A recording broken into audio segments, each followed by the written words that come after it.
اعوذ باللہ من الشیطان الرجیم بسم اللہ الرحمن الرحیم رب اشرح لی صدری ویسر لی امری واحلل عقدۃ من لسانی یفقهوا قولی رب زدنی علما اللہم فقہنا فی الدین آمین۔ آیت نمبر 7 ہے سورۃ آل عمران۔ هو الذی انزل علیک الکتاب منہ آیات محکمات ہن ام الکتاب واخر متشابہات فأما الذین فی قلوبہم زیغ فیتبعون ما تشابہ منہ ابتغاء الفتنة وابتغاء تأویلہ وما یعلم تأویلہ الا اللہ والراسخون فی العلم۔ اب یہاں پہ الا اللہ پہ نا وقف کیا ہے، تو یہاں پہ میم لگا ہے، یہ وقف لازم کی علامت ہے، تو یہاں پہ وقف کرنا ضروری ہوتا ہے۔ والراسخون فی العلم یقولون آمنا به کل من عند ربنا وما يذکر الا اولو الالباب۔ وہی ہے جس نے آپ پر کتاب اتاری جس میں سے بعض محکم آیات ہیں، وہی کتاب کی اصل ہیں، اور کچھ دوسری کئی معنوں میں ملتی جلتی ہیں، پھر جن کے دلوں میں کجی ہے وہ ان میں سے ان آیات کے پیچھے لگ جاتے ہیں جو کئی معنوں میں ملتی جلتی ہیں، وہ فتنے کی تلاش میں اور اس کی اصل مراد کی تلاش میں پڑ جاتے ہیں، حالانکہ اس کی اصل مراد کو اللہ تعالیٰ کے سوا کوئی نہیں جانتا۔ اور علم میں پختگی والے لوگ کہتے ہیں کہ ہم ایمان لائے، سب ہی ہمارے رب کی طرف سے ہے، اور اس سے عقل مند ہی نصیحت حاصل کرتے ہیں۔ اللہ رب العزت فرماتے ہیں هو الذی انزل علیک الکتاب، وہی ہے جس نے آپ پر کتاب اتاری ہے۔ کتاب سے مراد قرآن مجید ہے، یہ اللہ رب العزت نے اتارا ہے کس پر؟ نبی صلی اللہ علیہ وسلم پر، اور ان کے توسط سے ہم تک پہنچا۔ تو کل اللہ رب العزت نبی صلی اللہ علیہ وسلم سے مخاطب تھے، آج ہم سے اللہ تعالیٰ فرماتے ہیں هو الذی انزل علیک الکتاب، وہی ہے جس نے آپ پر کتاب اتاری، ہم سب پر کتاب اتاری، منہ آیات محکمات، جس میں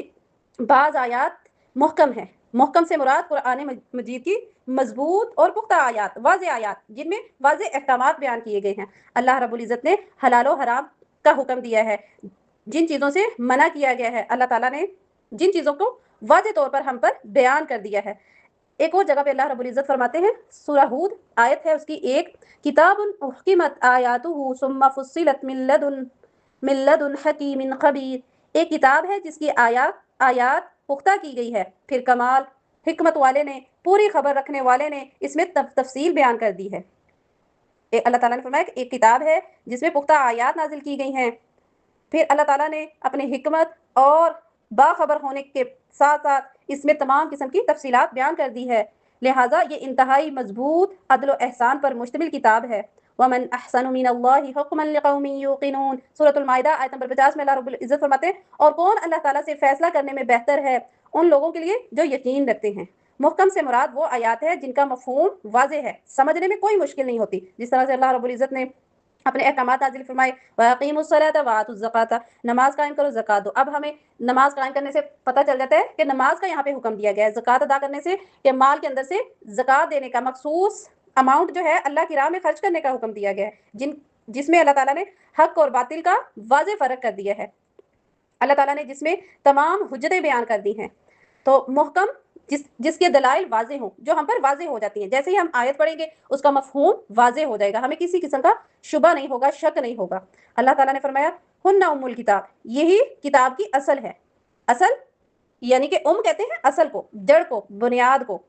مقاتل بن حیان نے کہا ام الکتاب ہونے سے مراد اہل دین میں سے کوئی ایسا نہیں ہے جو اس پر راضی نہ ہو، جو بھی ایمان والا ہوگا وہ اس کو سمجھے گا، اس کی سمجھ میں آ جائے گی، اس پر ایمان لائے گا اور عمل کرنے میں تاخیر نہیں کرے گا، بالکل واضح آیات ہوں گی۔ محکم آیات میں اللہ رب العزت فرماتے ہیں سورۃ الانعام آیت نمبر 151 میں، قل تعالوا اتل ما حرم ربکم علیکم الا تشرکوا به شیئا وبالوالدین احسانا ولا تقتلوا اولادکم من املاق نحن نرزقکم وإیاہم ولا تقربوا الفواحش ما ظهر منها وما بطن ولا تقتلوا النفس التي حرم اللہ الا بالحق ذلکم وصاکم به لعلکم تعقلون، کہہ دیجئے آؤ میں تمہیں پڑھ کر سناؤں، تمہارے رب نے تم پر کیا چیزیں حرام کی ہیں، اس کے ساتھ کسی کو شریک نہ ٹھہراؤ، والدین کے ساتھ حسن سلوک کرو، مفلسی کے ڈر سے اپنی اولاد کو قتل نہ کرو، ہم تمہیں بھی رزق دیتے ہیں انہیں بھی، کھلی اور چھپی بے حیائی کے قریب نہ جاؤ، اور کسی جان کو جسے اللہ نے محترم قرار دیا ہے ناحق قتل نہ کرو۔ یہی باتیں ہیں جن کی اللہ نے تمہیں تاکید کی ہے تاکہ تم سمجھو۔ اب یہاں پہ دیکھیں، یہ آیت میں نے پڑھی ہے، ہر ایک کی سمجھ میں آ گئی ہوگی، اس کا مفہوم معنی کیا اللہ نے کہا ہے اللہ کے سوا کسی کی عبادت نہ کرو، ٹھیک ہے، عبادت سے مراد نماز، نذر و نیاز، دعا، رکوع، سجود، ٹھیک ہے، ہر چیز، ہر عبادت۔ تو اس میں آ جاتی ہے کہ اللہ کے سوا کسی کی نہ کی جائے۔ پھر اس کے بعد نمبر 2 ہے والدین کے ساتھ حسن سلوک کرو، والدین کے ساتھ اچھا سلوک، اس میں بول چال بھی آ جائے گا، ان کی خدمت بھی آ جائے گی، ہر طریقے سے جو اصل اخلاق جو ہوتا ہے، اصل سلوک ہوتا ہے وہ کرنا ہے۔ مفلسی کے ڈر سے قتل نہ کرو، یہ بھی پتہ ہے کہ اگر کوئی غربت کے ڈر سے بچے زیادہ ہو جائیں گے تو قتل کر دیتے ہیں نا والدین، یا کیا کر دیتے ہیں ان کو ضائع کروا دیتے ہیں، تو اللہ نے فرمایا مفلسی کے ڈر سے ان کو قتل نہ کرو، تو یہ ابارشن جو کرواتے ہیں یہ بھی قتل ہی ہے ایک قسم کا، تو اللہ نے فرمایا قتل نہ کرو کہ زیادہ بچے ہو جائیں گے ان کو رزق نہیں کھلا سکو گے، اللہ نے فرمایا تمہیں بھی رزق ہم ہی دیتے ہیں اور ان کو بھی اللہ تعالیٰ ہی رزق دے گا۔ تو کھلی چھپی بے حیائی سے مراد کیا ہے؟ یعنی کہ نکاح کے بغیر کسی بھی نامحرم کو نہ چھوا جائے، نہ دیکھا جائے، کسی بھی قسم کا ہر قسم کے فحش سے، کھلی اور چھپی سے، بے حیائی سے بچنا چاہیے، اس کے قریب بھی نہیں جانا چاہیے۔ اب جہاں جہاں پہ دیکھیں ڈرامے فلمیں جو ہیں ان کے بھی قریب نہ جائیں، یہی چیزیں جو ہے بدکاری کی طرف لے کے جاتی ہیں، گناہ کی طرف لے کے جاتی ہیں۔ اللہ نے فرمایا ان سے بچو، اور کسی جان کو قتل نہ کرو، قتل سے مراد کسی کی جان نہیں لینی، ٹھیک ہے، کسی کو قتل۔ اب دیکھیں اس آیت میں ہر چیز واضح ہے، اسی طرح سے بہت ساری آیات ملیں گی آپ کو، ان کے سارے احکامات آپ پر عیاں ہو جائیں گے۔ تو اس طرح سے اللہ تعالیٰ نے جن جن آیات میں فرائض بیان کیے ہیں، اپنے احکامات بیان کیے ہیں، حلال اور حرام کو بیان کیا ہے، جتنے بھی مسائل بیان ہوئے جو واضح ہیں، ہر کوئی پڑھتا ہے اس کو فوراً ترجمہ پڑھنے سے ہی سمجھ آ جاتے ہیں۔ اسی طرح سے یہ آیات کیا ہوں گی؟ محکم آیات، ٹھیک ہے، واضح ہیں، ہر ایک خاص و عام جو بھی علم رکھتا ہوگا اس کی سمجھ میں آ جائیں گی۔ اللہ رب العزت نے فرمایا وَأُخَرُ مُتَشَابِهَاتٌ، اور دوسری قسم کیا ہے؟ متشابہ آیات، یعنی کہ ملتی جلتی ہیں، جس میں کیا ہے معنی سمجھنے میں، اس کی تفسیر جب تک نہیں سمجھیں گے دیکھیں گے ہمیں شبہ پڑ سکتا ہے، ٹھیک ہے، کیونکہ وہ ملتی جلتی ہو سکتی ہیں۔ تو جیسے کیسے؟ اب اللہ تعالیٰ نے واقعات بیان کیے ہیں پہلی امتوں کے، ٹھیک ہے، قصے بیان کیے ہیں ان کی کتابوں کے، ان کے انبیاء کے، ان کے اقوام کے عذاب کے متعلق۔ تو اب ہم جس طرح سے ان کی قوموں میں اگر کوئی غلطی کرتا تھا، بدکاری کرتا تھا، وزن میں کمی کرتا تھا، یا اور کوئی گناہ کرتا تھا، ان کی گناہوں کی سزا سرعام مل جاتی تھی، یہاں تک کہ بھی ملتا ہے کہ ان کے گھروں کے سامنے لکھ دیا جاتا تھا یہ بندے نے فلاں گناہ کیا ہے۔ یا پھر اگر کوئی وہ صدقہ و خیرات کرتے تھے تو کیا تھا؟ اللہ تعالیٰ جس کا قبول کر لیتے تھے۔ بنی اسرائیل میں یہ ملتا ہے کہ اس طرح سے ان کا صدقہ و خیرات جو ہے وہ غریبوں کو نہیں دیتے تھے، بلکہ ایک میدان میں کسی جگہ پہ جمع کر دیتے، اوپر سے آگ آتی، اگر تو ان کے صدقے کو نگل لیتی تو گویا وہ صدقہ قبول ہے، اگر ان کے صدقے کو نگلتی نہ تو اسی وقت پتہ چل جاتا تھا ان کا صدقہ قابل قبول نہیں ہے۔ جبکہ ہمارے یہاں پہ اللہ رب العزت نے کس طرح سے پردہ پوشی فرمائی، اگر کوئی دے گا تو اس نے ریاکاری کے لیے دیا ہے یا جس بھی مقصد کے لیے دیا ہے، اس کا قبول ہوا یا نہیں ہوا، اللہ نے وہ پردہ رکھا ہے، ٹھیک ہے، تو اللہ نے اس کا اجر دیا ہے یا نہیں دیا اس کا اللہ کو علم ہے، ہم نہیں کہہ سکتے، ٹھیک ہے۔ تو وہ انسان جو ہے ریاکاری ریاکاری بھی شرک ہے نا، تو اللہ تعالیٰ نے، اللہ کے نبی نے اس کی وضاحت کر دی کیا کیا چیزیں جو ہیں ریاکاری میں آ جاتی ہیں، شرک میں آ جاتی ہیں، اگر ہم اس سے بچیں گے تو کیا ہے ہمارا وہ عمل مقبول ہوگا، خالص ہوگا، اس کا اجر ملے گا۔ جب اس میں کیا ہوگی؟ کمی کجی ہوگی، کوئی دکھلاوا آ جائے گا، ریاکاری ہوگی، وہ مقبول نہیں ہوگا۔ اب لوگوں کے سامنے عیاں ہوتا ہے یا نہیں یہ واضح نہیں ہوگا، ٹھیک ہے، تو ایسے ہی ہے اللہ تعالیٰ نے ہمارا پردہ رکھا ہے۔ اسی طرح سے پہلی امتوں میں اگر کوئی گناہ کیے ہیں ان کے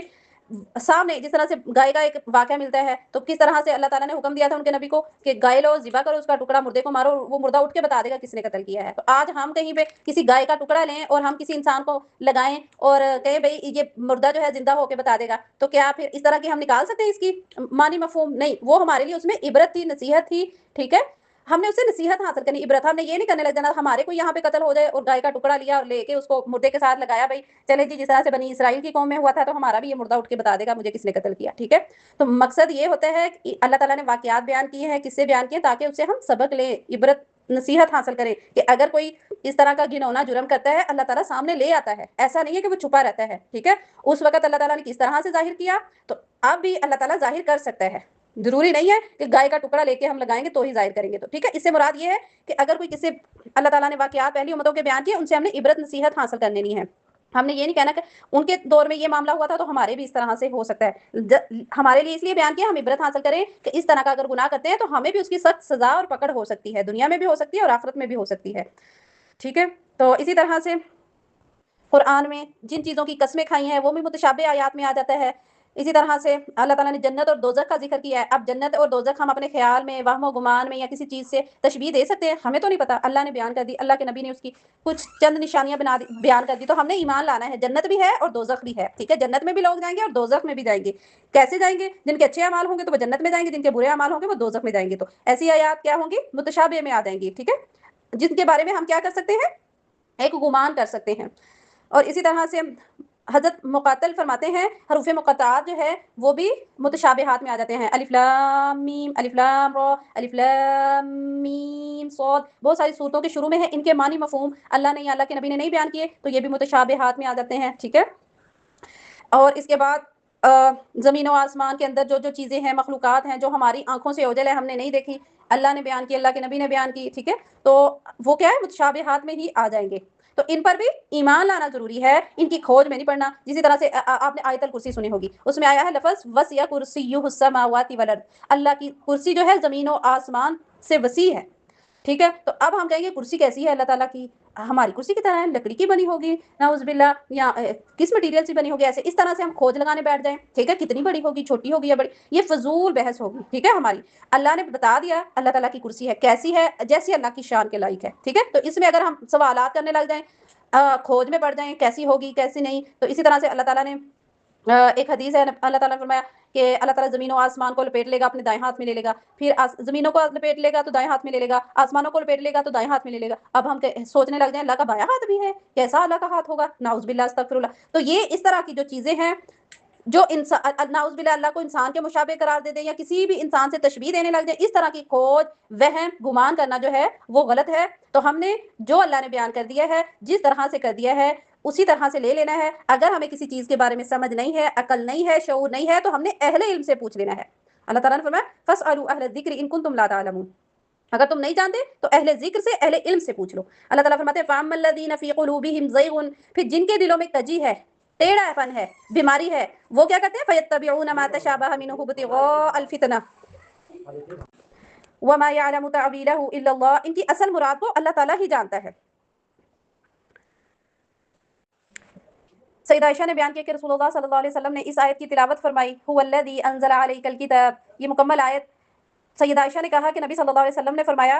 جب تم لوگ ایسے لوگوں کو دیکھو جو متشابہ آیتوں کے پیچھے پڑے ہوئے ہیں تو یاد رکھو کہ یہ وہی لوگ ہیں جن کا اللہ رب العزت نے ذکر فرمایا ہے، اس لیے ان سے بچتے رہو۔ جو لڑائی جھگڑا فساد پھیلانے کے لیے، فتنہ پیدا کرنے کے لیے متشابہ آیات کے پیچھے پڑ جاتے ہیں، اس کے معنی کی کھوج نکالنے کے لیے اس کے پیچھے لگ پڑتے ہیں، تو اللہ کے نبی نے فرمایا ایسے لوگوں سے بچو جو لڑائی جھگڑا کرتے ہیں قرآن کے معاملے میں، ٹھیک ہے، حق بات کرتے ہیں، آگے سے وہ اپنی دلیل پیش کرنے لگتے ہیں اپنی سمجھ کے مطابق، تو اللہ نے فرمایا ان سے بچو، تو ایسے لوگوں سے بچنا چاہیے۔ وَمَا يَعْلَمُ تَأْوِيلَهُ إِلَّا اللَّهُ، اللہ نے فرمایا ان کی اصل مراد جو ہے، تعویل جو ہے وہ اللہ تعالیٰ ہی جانتے ہیں۔